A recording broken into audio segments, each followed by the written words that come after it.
여러분 안녕하세요. 지식캠퍼스의 김종회 교수입니다.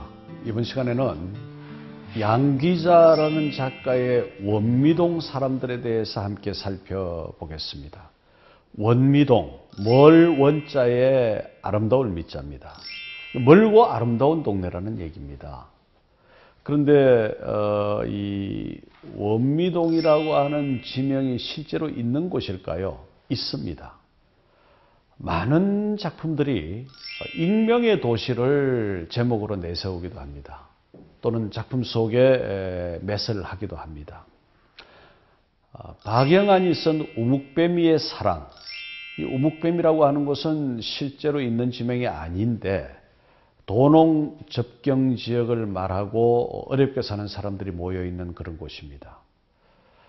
그런가 하면 황석영이 쓴 산포 가는 길이라고 했을 때 그 산포는 사실은 한국의 곳곳에 산포라는 지명이 있기는 합니다. 그러나 뚜렷하게 어디를 지목했다라는 것은 없습니다.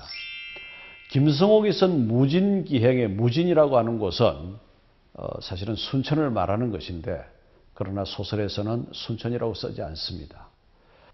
조세희가 쓴 난소공, 난장이가 쏘올린 작은 공 속에 나오는 은강이라고 하는 도시는 서울 접경지역의 소공업 도시인데 어딘지 알 수는 없어요. 이순원이 쓴 그대 양진을 아는가의 양진은 자기 고향인 강원도 양양입니다. 그렇지만 양양이라고 쓰지는 않습니다. 많은 작가들이 익명의 도시, 익명의 지역을 등장시켜서 그것이 가지고 있는 어떤 공통된 특성을 이야기로 구성해 보여주곤 합니다. 그런데 양귀자가 쓴 이 원미동은 부천시 부천구에 있는 지명 이름입니다. 그러니까 멀고도 아름다운 동네, 굉장히 아이러니컬한 그런 제목을 가지고 있죠. 원미동 사람들이 쓰여진 또는 양귀자가 작품 활동을 한 1980년대는 한국 사회가 격동의 이데올로기 문제로 들끓고 있던 그런 때였죠. 국가 권력이 동원한 가공할 만한 폭력, 또 이에 맞선 광범위한 국민적 저항, 이것이 극명하게 대결한 공간이 1980년대 특히 그 초반이었습니다. 유신체제가 몰락한 이후에 민주화 열기는 80년의 봄이라고 하는 이 새로운 모습으로 분출되었지만 신군부의 출현으로 인해서 또 다른 군사 권력의 탄압으로 인해서 광주 항쟁이라는 이 현대사에서 보기 드문, 다시는 볼 수 없는 엄청난 비극으로 이어졌습니다. 그래서 이 시기를 지나서 80년대 중반을 지나면서 이 격렬한 저항의 의지, 문학도 이 시기에는 저항으로서의 문학, 운동 개념으로서의 문학이 주류를 이루었던 것이죠. 주로 이 문학이 투쟁해야 할 대상이 분명했던 것입니다. 80년대의 작가들은 적을 앞에 놓고 작품을 쓸 수 있었던 그런 경우죠. 근데 이것이 90년대로 넘어가면 어쨌거나 선거에 의해서 정권이 탄생하는 이와 같은 어떤 새로운 변화를 보게 됩니다. 더 이상 정권이 문학의 타도의 대상이 아니게 되는 거죠. 그러니까 80년대의 이념으로서, 이데올로기로서, 운동 개념으로서 문학을 하던 사람들이 90년대에 들어가면 그 방향성을 상실하게 됩니다. 양귀자도 바로 그와 같은 하나의 이 패턴을 따라가는 작가고, 그래서 이 원미동 사람들을 통해서 도시 빈민들, 하층계급 사람들의 삶을 보여주고 그 속에서 인간이 인간에게 느낄 수 있는 따뜻한 온기를 보여주곤 하지만 90년대로 넘어가면 더 이상 소설을 쓸 수 없는, 그래서 이제 숨은 꽃 같은 슬픔도 힘이 된다 같은 이런 후일담의 이야기를 쓰게 됩니다. 후일담이라고 하는 것은 이제 과거에 운동권에 있던 사람들이 그 뒤에 어떻게 변했느냐 하는 것을 보여주는 것이고, 소설이라고 하는 것은 소설을 쓰지 못하는 소설가 자신의 이야기를 쓰고 있는 그런 경우를 말합니다. 그러니까 여러분 80년대와 90년대 거의 10년 내외의 이 변화의 경험이라고 하는 것은 작가에게 매우 혼란스러운 상황이고 비단 작가만이 그러하겠는가? 그 시대를 살았던 우리 국민들 또한 마찬가지였다라고 하는 거죠. 이런 이 근대사의 파행성, 격변의 역사를 겪어왔다라고 하는 것은 우리 시대와 사회가 결코 안정적이지 못했다라고 하는 것. 그 속에서 각기 개인은 여러 가지 불행한 삶을 감당하지 않으면 안 되었다라고 하는 것을 말해줍니다. 80년대가 억압과 저항, 결집과 해체라는 기랑 관계 속에서 여러 가지 극적인 모습을 띠고 있었는데 사회가 그러한 만큼 문학계 또한 그러했고 세대에 있어서는 일제하에 교육을 받은 세대가 서서히 물러가고 70년대, 80년대에 새로운 세대가 대거 등장하면서 문학적 세대 교체도 이루어지죠. 기왕에 통용되던 문학 개념과 목적, 방법과 기능, 그리고 문단 대비의 방법에 이르기까지 급격하면서도 다양한 변화들이 일어나게 됩니다.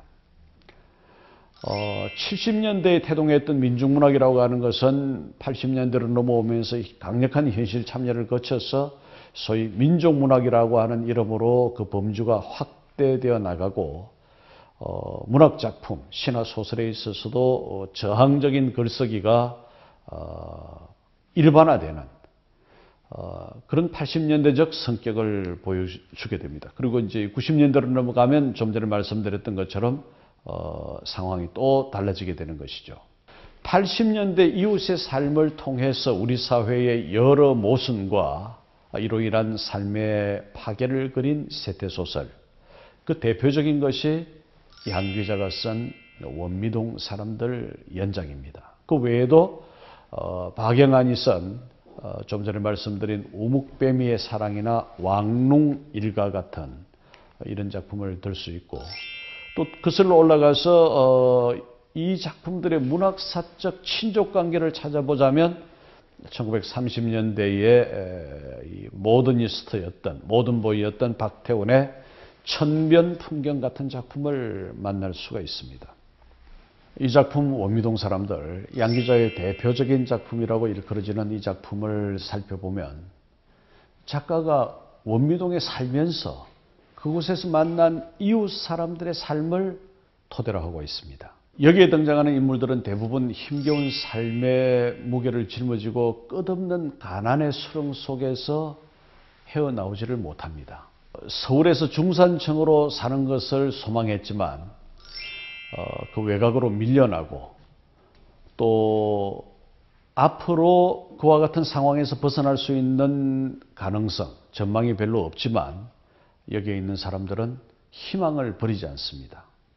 이것이 중요합니다. 어렵고 힘들게 살아가는 사람들이 희망을 버리지 않고 내일을 꿈꾸며 산다라고 할 때에 이 원미동이라고 하는 제목, 멀고도 아름다운 동네라고 하는 것의 의미가 새롭게 드러나 보이는 것입니다. 이제 가끔 이 작품 속에서 이사하는 풍경들이 등장합니다. 이 추운 날에 이사를 하는 그런 모습들, 택시비를 아끼기 위해서 만삭의 아내와 함께 추위에 떨면서 이삿짐을 실은 트럭에 짐칸에 실려가는 그 인물들, 이런 인물들을 바라보면서 우리가 우리 시대에 참으로 많은 사람들이 어렵고 힘든 가운데 살고 있다. 그러면서 동시에 그래도 희망을 가지고 있다라고 하는 양 기자의 소설 문법을 살펴보게 되는 것입니다. 주인공은 넓고 넓은 서울에서 여태껏 집을 갖지 못하고 살았는데 이것은 희망 없이 살았다라고 하는 것과 다른 말이 아니다. 그런데 서울이 아니고 부천이라고 하면은 좀 이제 다른 곳이죠. 이 경우에도 집이라고 하는 것이 희망의 동의어인가? 그러니까 이와 같이 지역 환경을 옮겼을 때에도 중산층의 꿈은 아직도 남아있는가? 이런 물음을 제시하는 것입니다. 도처의 희망은 널려 있다. 그런데 그 희망이 과연 내 것인가? 이런 반문이 지속적으로 이 작품 속에, 연작 작품들 속에 반복되면서 주인공이 바라보는 그 원미동이라고 하는 것은 척박한 현실 속에서 힘겨운 삶을 살아가는 사람들의 생활 공간이면서 동시에 그로부터 희망을 가꾸고 있는 새로운 이 내일의 꿈을 가꾸고 있는 새로운 공간이기도 한 것이죠.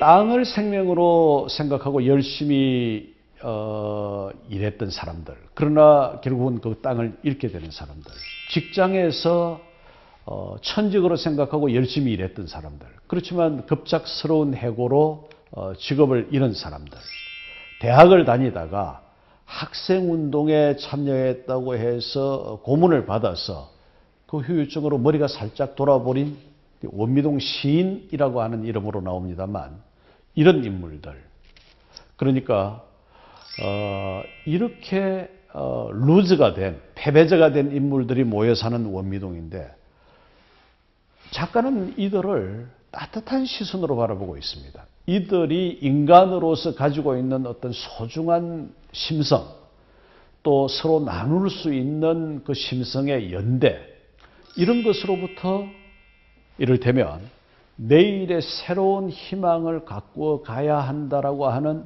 어떤 당위적인 결말, 이것을 소설 속에 펼쳐놓는다라면 이 작가는 많은 사람들에게 희망을 주고 있는 것이고, 다른 표현으로는 작가 스스로를 독려하는 그와 같은 이 소설의 하나의 방정식을 만들고 있다라고 할 수도 있겠습니다. 원미동 사람들이라고 하는 소시민들의 삶의 공간, 또 그와 같은 공간을 배태한 시대적 상황, 이것이 양 기자라는 작가가 1980년대에 바라보았던 우리 현실의 모습이었습니다. 양 기자는 이 속에서 사람들의 가슴 속에 있는 따뜻한 인정의 불씨, 또 휴머니즘적 요소들, 이를 통해서 새로운 내일의 희망을 버리지 않는 의지, 이런 것들을 발굴해 보여주었습니다. 80년대를 넘어서 90년대로 넘어가면서 양 기자의 소설 세계가 바뀌는 것은 작가가 시대 현실과 밀접한 상관성 속에 작품 활동을 한다는 것에 대한 반증이기도 합니다. 어쨌거나 우리는 이 작가, 이 작품을 통해서 힘겨웠던 시대, 시대의 파고가 높았던 그와 같은 삶의 현실 속에서 함께 어울려 살아가는 사람들이 가슴에 가꾸고 있었던 희망의 불씨를 살펴볼 수 있었습니다.